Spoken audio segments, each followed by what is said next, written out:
des voitures au ralenti partout en Île-de-France.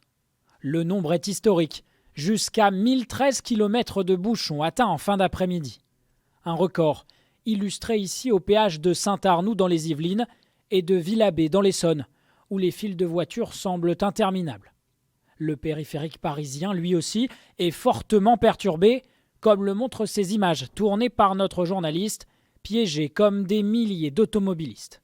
Dans tous les cas de figure, je rappelle un message simple: suivre les consignes de sécurité transmises par les préfectures, faire preuve de la plus grande vigilance dans ces déplacements, respecter les restrictions de circulation lorsqu'elles existent et vérifier ces équipements spéciaux hiver, bien sûr. Conséquence de ces intempéries, le trafic aérien est réduit. 15% de vols en moins à l'aéroport de Paris-Charles de Gaulle jusqu'à 20h et à Orly jusqu'à 23h30. La circulation des bus en région parisienne est-elle totalement interrompue? Les usagers sont pris au dépourvu. Il n'y a aucun affichage sur cet arrêt. C'est l'autre arrêt derrière où il y avait écrit aucun bus. Mais je me suis dit peut-être celui-là, c'est peut-être dessaler la rue, mais pas du tout.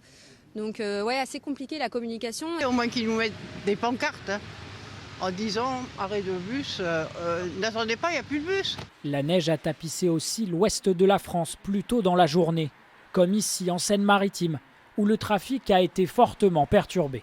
On est bloqué depuis 9h15, on a fait 500 mètres. Il y a quelques voitures qui passent en sens inverse. Mais dans notre sens à nous, il n'y a personne. Comme aujourd'hui, les transports scolaires seront suspendus demain en Bretagne et en Normandie, comme dans les Yvelines et dans l'Essonne.